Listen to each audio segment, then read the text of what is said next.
మహాభారతం గురించి మనందరికీ తెలుసు. ఈ ఇతిహాసంలోని ఎన్నో కథల్ని చిన్నప్పటి నుండి మనం వింటూనే ఉన్నాం. పౌరాణిక సినిమాల్లోనూ టీవీ సీరియల్స్లోనూ కూడా మహాభారతాన్ని విజువల్గా చూసాం. ఎన్నో జీవిత సత్యాల్ని, మనిషి తెలుసుకోవాల్సిన ప్రపంచ జ్ఞానాన్ని ఈ మహాభారతం మనకు తెలియజేస్తుంది. అయితే మహాభారతంలో అందరికీ తెలిసిన పాపులర్ క్యారెక్టర్స్తో పాటు ఖచ్చితంగా తెలుసుకోవాల్సిన కొన్ని అండర్ రేటెడ్ పాత్రలు కూడా ఉన్నాయి. అలాంటి ఒక ముఖ్యమైన పాత్ర కౌరవ వంశంలోని యుయుత్సుడు. ఇతన్ని రామాయణంలోని విభీషణుడితో సమానంగా పోలుస్తారు. కౌరవుల్లో పుట్టి కూడా మహాభారత యుద్ధ సమయంలో పాండవుల వైపు నిలబడి పోరాడిన వీర యోధుడు ఈ యుయుత్సుడు. ధర్మం వైపు చేరి ధర్మం కోసం పోరాడిన ఈ యోధుడు గురించి ఎక్కువ మందికి తెలియకపోవచ్చు. సో ఫ్రెండ్స్, ఈ వీడియోలో మనం అసలు యుయుత్సుడు ఎవరు, ఎలా పుట్టాడు, ఎందుకు ఇతన్ని విభీషణుడితో పోలుస్తారు, అసలు ఇతని కథ వెనుకుండే ఇంట్రెస్టింగ్ పాయింట్స్ ఏంటో తెలుసుకుందాం. ముందుగా బర్త్ ఆఫ్ యుయుత్సు. యుయుత్సుడు ఎలా పుట్టాడో తెలుసుకునే ముందు అతని తల్లి అయిన సుగద గురించి తెలుసుకోవాలి. గాంధారికి ఉండే నమ్మకమైన హెల్పర్స్లో సుగద ముఖ్యమైంది. ఈమె గాంధార రాజ్యంలోని ఒక గొప్ప కుటుంబంలో పుట్టి పెరిగింది. ఎప్పుడూ గాంధారి పక్కనే ఉంటూ ఉండేది. ఈ సుగద చాలా అందంగా ఉంటుంది. గాంధారిలాగే సుగద కూడా గొప్ప శివ భక్తురాలు. సుగద తండ్రి ఒక పెద్ద వ్యాపారి కావడం చేత తన కూతుర్ని ఒక మంచి అబ్బాయికి ఇచ్చి మ్యారేజ్ చేయాలి అనుకుంటాడు. కానీ సుగద ఇవేమీ పట్టించుకోకుండా ఎప్పుడూ గాంధారితోనే కలిసి ఉండేది. గాంధారికి గుడ్డివాడైనటువంటి ధృతరాష్ట్రుడితో పెళ్లి ఫిక్స్ అవుతుంది. అప్పుడు తాను కూడా గాంధారితో కలిసి హస్తినాపురానికి వెళ్ళడానికి రెడీ అవుతుంది. ధృతరాష్ట్రుడు గాంధారిని, అతడి సోదరుడైనటువంటి పాండురాజు కుంతీదేవిని, మాద్రిని వివాహం చేసుకుంటారు. పెళ్ళైన తర్వాత కూడా గాంధారితోనే ఉంటానని నిర్ణయించుకుని సుగద హస్తినాపురానికి వచ్చేస్తుంది. ఒకసారి పాండురాజు వేటకి వెళ్ళినప్పుడు జింకల రూపంలో ఉన్న కిదమరుషిని, అతని భార్యని తెలియక బాణం వేసి చంపేస్తాడు. చనిపోయే ముందు ఆ ఋషి పాండురాజుని ఎప్పుడైతే అతని భార్య దగ్గరికి కోరికతో వెళ్తాడో అప్పుడు చనిపోతాడు అని శపిస్తాడు. ఆ శాప భయంతో పాండురాజు రాజ్యాన్ని తన సోదరుడైనటువంటి ధృతరాష్ట్రుడికిచ్చి తన భార్యలతో వనవాసానికి వెళ్ళిపోతాడు. ధృతరాష్ట్రుడి భార్య అయినటువంటి గాంధారికి గర్భం ధరించడం చాలా ఆలస్యం అవుతుంది. తరువాత కొంతకాలానికి ఆమె గర్భాన్ని దాలుస్తుంది. కానీ 2 సంవత్సరాలైనా సరే ప్రసవం కాదు. ఇంతలో ఒకరోజు తన తోటి కోడలైనటువంటి కుంతి పాండవుల్లో పెద్దవాడికి జన్మనిచ్చింది అని తెలుసుకుంటుంది. వెంటనే నిరాశతో తన కడుపు మీద కొట్టుకుంటుంది. ఫలితంగా ఆమె కడుపులో నుండి ఒక ముద్ద బయటపడుతుంది. దీంతో గాంధారికి ఏం చేయాలో అర్థం కాదు. వెంటనే వేదవ్యాసుడు దీన్ని 101 భాగాలుగా విభజించి మట్టి కుండల్లో నిల్వ చేసి దాచిపెడతాడు. మరో 2 సంవత్సరాల తర్వాత ఆ కుండల్లో నుండి ముందుగా దుర్యోధనుడు, ఆ తరువాత 99 మంది కౌరవ సోదరులు, దుశ్చల అనే ఒక సోదరి పుడతారు. ఇదిలా ఉంటే గాంధారి ఎంత కాలమైనా సరే బిడ్డలకి జన్మనివ్వకపోవడంతో ధృతరాష్ట్రుడు చాలా దిగులు చెందుతాడు. తన వంశాన్ని నిలబెట్టే వారసుల కోసం గాంధారి ఇష్టసఖి అయినటువంటి సుగదని వివాహమాడతాడు. వీరిద్దరికీ జన్మించిన బిడ్డే ఈ యుయుత్సుడు. యుయుత్సుడు అంటే యుద్ధానికి ఎప్పుడూ సిద్ధంగా ఉండేవాడు అని కూడా అర్థం. యుయుత్సుడు ఇంకా దుర్యోధనుడు ఇద్దరూ ఒకే రోజు జన్మిస్తారు. ఆ విధంగా మిగతా 99 కౌరవుల కంటే కూడా యుయుత్సుడు పెద్దవాడవుతాడు. కానీ దాసీపుత్రుడు అవడం చేత అతన్ని కౌరవ సోదరులందరూ చాలా నెగ్లెక్ట్ చేసేవారు.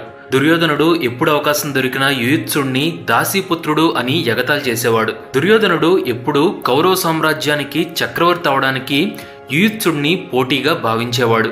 అందుకే తనతో సమానంగా ఉన్నా సరే అతన్ని ఎప్పుడూ దూరంగా ఉంచేవాడు. దుర్యోధనుడు దూరంగా పెట్టినా సరే ధృతరాష్ట్రుడి కొడుకు అవడం చేత యుయుత్సుడికి కూడా అందరి రాకుమారుల్లాగే అన్ని రాజమర్యాదలు, అధికారాలు లభిస్తాయి.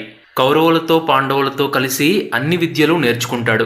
ఈ యుయుత్సుడు దాసీపుత్రుడైనా కూడా అన్ని విషయాల్లో మిగతా కౌరవులతో సమానంగా విద్యను నేర్పిస్తాడు విదురుడు. ఆ విధంగా యుయుత్సుడు గురుకులంలో కూడా అందరితో కలిసి సమానంగా క్షత్రియ విద్యల్ని నేర్చుకుంటాడు. ఆ సమయంలో అర్జునుణ్ణి ఇంకా కర్ణుణ్ణి దగ్గరగా చూసి వాళ్ళలాగే గొప్పగా విలువిద్యను నేర్చుకుంటాడు. మహాభారతంలో అర్జునుడు, కర్ణుడు తర్వాత అంత గొప్పగా విలువిద్య వచ్చినవాడు కేవలం యుయుత్సుడు మాత్రమే. విలువిద్యతో పాటుగా ఇంకా చాలా ధర్మసూత్రాల్ని విద్యాభ్యాస సమయంలో నేర్చుకుంటాడు. Yuyutsu helping Pandavas secretly. యుయుత్సుడు చిన్నప్పటి నుండి మిగతా కౌరవుల్లాగా మోసపూరితమైన ఆలోచనలేమీ చేయకుండా ఎప్పుడూ కూడా అందరి మంచిని కోరుకునేవాడు. మొదటి నుండి తన సీక్రెట్స్ అన్ని పాండవులకు చెప్పేది యుయుత్సుడని తెలియక దుర్యోధనుడు చాలాసార్లు భీముణ్ణి ఎలా చంపాలి అని వేసే ప్లాన్స్ అన్నీ యుయుత్సుడు ఉండగానే ఓపెన్గా డిస్కస్ చేసేవాడు. యుయుత్సుడు తెలివిగా ఆ సీక్రెట్స్ అన్ని పాండవులతో షేర్ చేసి వాళ్ళని, ముఖ్యంగా భీముణ్ణి ఎన్నోసార్లు సేవ్ చేశాడు. దుర్యోధనుడి మామ అయిన శకుని కూడా ఈ సీక్రెట్ని కనుక్కోలేకపోయాడు. ఇలాంటి సీక్రెట్స్ని షేర్ చేయడం వల్లనే భీముడు ఒకసారి మరణం నుండి కూడా తప్పించుకుంటాడు. ఒకసారి దుర్యోధనుడు భీముణ్ణి చంపడానికి సీక్రెట్గా వాటర్లో విషాన్ని కలుపుతాడు. కానీ భీముడు ఆ వాటర్ని తీసుకునే లోపే యుయుత్సుడు పాండవులకి ఆ సీక్రెట్ని చెప్పి భీముణ్ణి సేవ్ చేస్తాడు. కొన్ని పురాణాల్లో అయితే యుయుత్సుని వైఫ్ పేరు మాధురి అని, ఇంకొన్ని పురాణాల్లో అయితే అతని భార్య పేరు భద్ర అని చెప్తారు. వీరి గురించి పురాణాల్లో రెఫరెన్స్లు ఎక్కువగా చెప్పలేదు. తర్వాత యుయుత్సు ఇన్ మహాభారత వార్. కౌరవ సభలో దుర్యోధనుడు, దుశ్శాసనుడు, శకుని చేసే రకరకాల అధర్మాల్ని ఎప్పుడూ హైలైట్ చేసి తప్పుల్ని ప్రశ్నించేవాడు యుయుత్సుడు. అందుకే దుర్యోధనుడు ఇతనికి దగ్గర కాలేకపోయాడు. కురుక్షేత్ర యుద్ధం మొదలవడానికి ముందు ఆ యుద్ధాన్ని ఆపడానికి చాలా ట్రై చేశాడు. యుద్ధం వలన కలిగే డిసడ్వాంటేజెస్ కౌరవులకు అర్థమయ్యేలా చెప్పాలని ఎంతో ప్రయత్నించాడు. కౌరవ సభలో అందరికీ యుద్ధం వద్దని ఎన్నో రకాలుగా కన్విన్స్ చేయడానికి చూశాడు. కానీ దుర్యోధనుడు ఇంకా మిగతా కౌరవులు అతని మాటల్ని పెద్దగా పట్టించుకోలేదు. చివరికి చేసేదేం లేక ధర్మం వైపు నిలబడాలి అని నిర్ణయించుకుని తన కౌరవ సోదరులకు దూరం అవడానికి సిద్ధమవుతాడు. మహాభారత యుద్ధాన్ని ధర్మయుద్ధం అని కూడా పిలిచేవారు.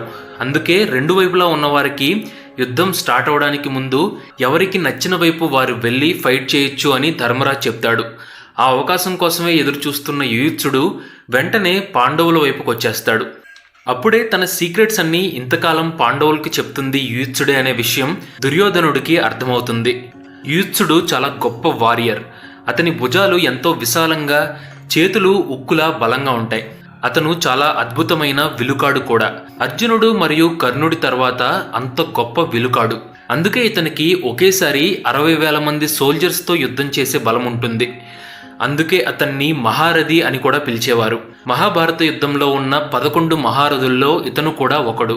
యుద్ధం టైంలో పాండవుల వైపు ఉన్న సోల్జర్స్ అందరికీ వెపన్స్ ఇంకా అన్ని రకాల అవసరమైన వస్తువుల్ని అరేంజ్ చేసే రెస్పాన్సిబిలిటీ యుయుత్సుడికి ఇస్తారు. కౌరవుల పక్షాన ఎందరో యోధుల్ని హతమార్చి యుద్ధంలో ప్రతిరోజు తన పరాక్రమాన్ని ప్రదర్శిస్తాడు యుయుత్సుడు. యుయుత్సుడు యుద్ధంలో ప్రతిరోజు పాండవుల వైపు మరింత గౌరవం మరియు విశ్వాసాన్ని సంపాదిస్తాడు. మహాభారత యుద్ధం స్టార్ట్ అయిన 7th డే కృపాచార్యుడితో జరిగిన కత్తి యుద్ధంలో కృపాచార్యుడు యుయుత్సుడిని గాయపరుస్తాడు. అదేవిధంగా యుయుత్సుడు కూడా 16వ రోజు శకుని కుమారుడైనటువంటి ఉలూకుడితో యుద్ధం చేసి అతన్ని గాయపరుస్తాడు. అయితే ఈ ఉలూకుడు పారిపోవడం వల్ల అతన్ని చంపలేకపోతాడు. ఎలా అయితే రామాయణంలో రావణాసురుడి బ్రదర్ అయినటువంటి విభీషణుడు మంచివాడైన రాముడి వైపు వచ్చాడో, సేమ్ అదే విధంగా ఈ మహాభారతంలో యుయుత్సుడు కూడా ధర్మం కోసం పోరాడుతున్న పాండవుల వైపు వస్తాడు. అందుకే యుయుత్సుడిని విభీషణుడితో కంపేర్ చేసి చెప్తూ ఉంటారు. విభీషణుడు ఎలాగైతే రావణుడి సీక్రెట్స్ అన్ని రాముడి వైపు యుద్ధం చేసే వాళ్ళకి చెప్తాడో, సేమ్ అదే విధంగా యుయుత్సుడు కూడా కౌరవుల సీక్రెట్స్, ఐడియాస్ అన్నిటినీ పాండవులతో షేర్ చేసుకుంటాడు. ఈ విధంగా పాండవులకు యుద్ధంలో చాలా హెల్ప్ చేస్తాడు. మహాభారత యుద్ధంలో చివరికి మిగిలిన చాలా కొద్ది మందిలో యుయుత్సుడు కూడా ఒకడు. యుయుత్సుడు మరియు వికర్ణుడు అనే మరొక కౌరవుడు కూడా ఎప్పుడూ దుర్యోధనుడి దుష్ట పన్నాగాల్ని విమర్శించేవారు. దుర్యోధనుడు మాయాజోదం ఆడుతున్నప్పుడు ఈ వికర్ణుడు ఒక్కడే తన అన్నని తప్పుపడతాడు. అయినా సరే చివరికి యుద్ధ సమయంలో మరణం తప్పదని తెలిసినా కూడా తన సోదరుడికి విధేయుడిగా ఉండాలి అనే నిర్ణయంతో తన అన్న వైపే ఉండి యుద్ధం చేసి మరణిస్తాడు. అందుకు వికర్ణుణ్ణి చాలామంది అప్రిషియేట్ చేస్తారు కూడా. ఎంతమంది తప్పు పట్టినా యుయుత్సుడు మాత్రం ధర్మం వైపు ఉండాలని నిర్ణయించుకుని పాండవుల వైపు వచ్చేస్తాడు. యుయుత్సుడు నమ్మిన సిద్ధాంతాలు కరెక్ట్ అయ్యి చివరికి పాండవులు యుద్ధంలో గెలుస్తారు. మహాభారతంలో ఇలాంటి మంచి చెడుల కంపారిజన్ మనకి అనేక రకాల ఎగ్జాంపుల్స్లో కనిపిస్తుంది.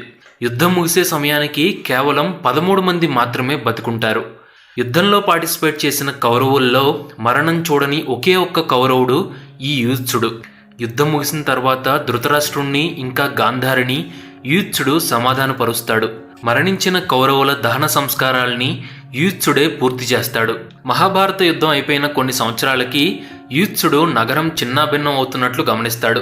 ప్రజలు ఒకరితో ఒకరు తగాదాలు పెట్టుకుని దుర్మార్గంగా ఉంటే యూత్సుడు దానికి కారణాన్ని తెలుసుకోవాలి అని ట్రై చేస్తాడు. అప్పుడు ఆ రాజ్యంలోని ప్రజలు అతని మీద ఎన్నో నిందల్ని మోపుతారు. అతన్ని రాజద్రోహి అని, రాజసంహారి అని తప్పుపడతారు. ధర్మ మార్గం ఎప్పటికీ ఈజీ కాదు. సో యూత్సుడు ఈ నిజాన్ని గ్రహిస్తాడు. యూత్సుడు నమ్మిన సిద్ధాంతాల వల్లే చివరికి ఇంద్రప్రస్థానికి రాజుగా, ఇంకా హస్తినాపురం రాజ్యానికి పర్యవేక్షకుడిగా మారిపోతాడు. కలియుగం స్టార్ట్ అయ్యే ముందు పాండవులు ఇంకా కృష్ణుడు అర్జునుడి మనవడైనటువంటి పరీక్షిత్తుని హస్తినాపురానికి రాజుగా చేసి యూత్సుడిని పర్యవేక్షకుడిగా అపాయింట్ చేసి వెళ్ళిపోతారు. యూత్సుడు కూడా తనకిచ్చిన రెస్పాన్సిబిలిటీస్ అన్నిటినీ ధర్మంగా, సిన్సియర్గా పూర్తి చేస్తాడు. ఇక చివరిగా యూత్సుస్ డెత్. మహాభారత ఇతిహాసంలో యూత్సుడి డెత్ గురించి రిఫరెన్స్లు ఏం లేవు. కానీ వేరే పురాణాల్లో ఇతని మరణం ఎలా జరిగింది అనే దాని గురించి కొన్ని రిఫరెన్స్లు కనిపిస్తూ ఉంటాయి. మహాభారత యుద్ధం అయిపోయిన తర్వాత గాంధారి పాండవుల్ని చాలా బ్లేమ్ చేసింది. ఎన్నో లక్షల మంది చనిపోవడానికి, కౌరవులు మరణించడానికి పాండవులే కారణం అని దూషించింది. ఆ కోపంతోనే ఎలాగైనా సరే పాండవుల్ని అంతం చెయ్యాలి అనుకుంటుంది. అప్పటి వరకు కళ్ళగంతలతో ఉన్న గాంధారి ఒక్కసారి పాండవుల్ని చూడాలి అని కోరుకుంటుంది. అందుకోసం పాండవులు తన కళ్ళ ముందుకొచ్చి తన కళ్ళగంతల్ని విప్పాలి అని అడుగుతుంది. అక్కడే ఉండే శ్రీకృష్ణుడికి డౌట్ వచ్చి సహదేవుణ్ణి గాంధారి ప్లాన్ ఏంటి అని అడుగుతాడు. అప్పుడు సహదేవుడు గాంధారి కళ్ళ నుండి వచ్చే పవర్ఫుల్ లుక్స్తో పాండవుల్ని కాల్చి బూడిద చేస్తుంది అని చెప్తాడు. వెంటనే శ్రీకృష్ణుడు పాండవులకి బదులుగా యూత్సుడిని పిలిచి గాంధారి ఎదురుగా వెళ్ళి ఆమె కళ్ళగంతల్ని విప్పాలి అని ఆదేశిస్తాడు. అప్పుడు యూత్సుడు శ్రీకృష్ణుడు చెప్పినట్టే చేస్తాడు. గాంధారి కళ్ళు తెరవగానే ఆ భయంకరమైన వేడికి ఎదురుగా ఉన్న యూత్సుడు కాలి బూడిదైపోతాడు. కౌరవుల్లో చివరిగా మిగిలిన యూత్సుడిని గాంధారి ముందుకు పంపించి అతన్ని ఆమె చూపు దహించేలా చేసి ఆమెకు బుద్ధి చెప్తాడు. యుధిష్ఠిరుడు చనిపోతే లోకంలో ధర్మం నశిస్తుంది అని గాంధారికి చెప్పి మళ్ళీ కళ్ళు మూసుకోమని శ్రీకృష్ణుడు గాంధారిని ఆదేశిస్తాడు. ఆ విధంగా శిక్షించబడిన గాంధారి ఇంకేం మాట్లాడకుండా శ్రీకృష్ణుడి ఆదేశాన్ని ఫాలో అవుతుంది. ఆ విధంగా ధర్మం కోసం పాండవులతో కలిసి నడిచిన యూత్సుడి జీవితం ముగిసిపోతుంది. ధర్మం వైపు నిలబడి ఎన్నో నిందల్ని భరిస్తాడు. అయినా కూడా ఎప్పుడూ అధర్మం వైపు వెళ్ళలేదు. సో ఫ్రెండ్స్, తెలుసుకున్నారు కదా, ఈ విధంగా ప్రతి ఇతిహాసంలో మంచి మార్గాన్ని సెలెక్ట్ చేసుకుని స్ట్రిక్ట్గా ఎంత కష్టమైనా సరే ఫాలో అయినటువంటి గ్రేట్ హీరోస్ ఎంతోమంది ఉన్నారు. ఎంతమంది ఎగతాళి చేసినా సరే వారు నమ్మిన సిద్ధాంతాలని వదలకుండా ధర్మ మార్గంలో వెళ్ళి వారు అనుకున్నది చేశారు. అలాంటి ఎందరో హీరోస్లో మన యూత్సుడు కూడా ఒకడు.